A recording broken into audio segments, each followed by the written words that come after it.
I'd like to spend a little more time talking about digger fox and coyote and some other things we can do to try to prevent that, and also when we have those type of animals in our area that we have to take, we can pull some of these little tricks on them and help take them.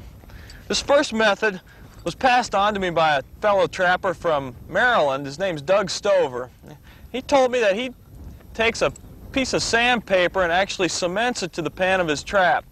Real heavy grit sandpaper, and he's found the fox to be, as they work in on that sandpaper, it seems like they want to scratch on it. It's kind of a behavior he said he's found in it, and I've tried them and they've worked too, but I'm not sure that this is why, but it seems like they want to just scratch their nails on that sandpaper. I know it might sound weird, but it works, and here's the way you'd want to set that up. Now, Doug sells his sandpaper discs because he's found a certain type of glue that really makes them stick to the wax. You know, we're using waxed predator traps. He's found a type of glue that works well with that, but I'm sure you could use any type of heavy grit sandpaper as long as you can get it clipped on that pan properly. This is a 1.5 coil. I've got that piece of grit paper that he sells actually pushed down on that pan nice and tight. This is a wax trap. And then I've got some fiberglass underneath the pan. Now, I don't advocate putting anything under the pan when I make a set, but in this type of a situation, we're going to want to leave this pan exposed, so we can't have a pan cover over top of it. You could use the same type of setup with a trapper's cap if need be.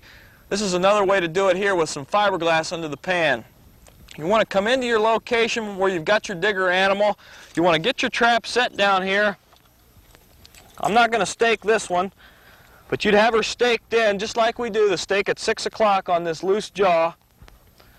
And then, of course, we'd pack the trap in.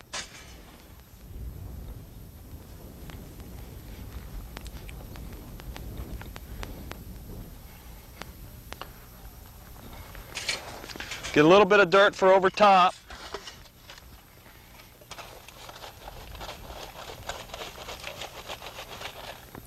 Now remember that that dirt's loose.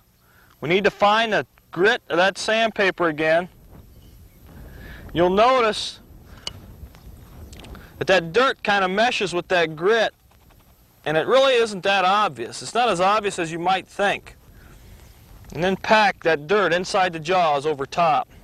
Now our pan, I'll try to leave it exposed here, even though that sandpaper kind of eats that dirt a little bit, kind of gets work down in there. I'll put the trowel right at the pan of our trap. Right there's the pan of our trap. But as that fox works in here, he'll feel that grit, or even when he's trying to uncover your trap, he'll feel the grit and he'll just want to scratch on that, and with a light pan pressure, we'll catch him. So this is a real good trick, and I know it works. And another way Doug uses his peel and stick, is what he calls these pan protectors, is that he'll actually put lure on the grit sandpaper. Now I know that sounds taboo. It is taboo in most instances. But you'll find with a light pan pressure and the instinct that those foxes have to scratch on that grit, a little drop, and I mean a dropper cap with 1 drop of a good gland lure on here, and you'll be surprised at that fox as he'll want to try to scratch on there. I've heard it's unbelievable results on gray fox using that kind of a scratch behavior by having a little bit of lure on there. That's something else to think about if you've got a digger fox situation in your area. Let me pull this trap back up and talk about another type of thing that I've encountered in trapping coyotes. When I worked animal damage control for South Dakota, I found that I'd go into an area and I made a set. In fact, I made several sets, and I wasn't catching the coyote. I come in and I had one of my sets was snapped off, and I remade it, and I come in the next time and it was dug up. Well, I went in there real early in the morning to call. It was before daylight, and I called, no luck. And I went over to tend to my traps, and I found that one trap that had been dug up was actually urinated on by the coyote. It was still wet. You could pick it up and smell urine smells on that trap. Well, I know for a fact that all my traps are clean, and this kind of got me to thinking, you know, hey, I know that I'm not having contaminated traps, so I'm usually just putting them traps that are dug up or the traps that are discovered or snapped off, just putting them right back in the ground. But I've come to find out that you might think a little bit about doing that when you have an instance where they could have peed on the trap. Because if a coyote or a fox would urinate on the trap, no matter where you bury it, if you move the trap to any position around that area, he's going to be able to find that trap because he knows what his urine smells are like, and he can go right to that. So he's actually marking the trap to find it later if need be. All I had to do was change traps in that location and leave the peed trap snapped off. I just changed traps. Right here I'd have a trap. I left his trap. Of course, we didn't have a pan protector on in that situation. I'll take it off. This was the peed on trap. My tractors were back here. I just left it snapped off in this position. I buried another trap, clean trap back here, nice and tight, and I picked that coyote coming in. Another thing that I do in certain situations is I'll take a water fog bottle. A lot of times you can use just a watering can.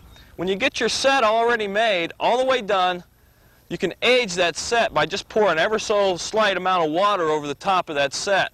You put water over top of that set, what's going to happen is that water will soak into that dirt, and that sun will bake on the top, and it'll look like that set, you'll be gone 2 hours, and it'll look like that set's been there for 10 days.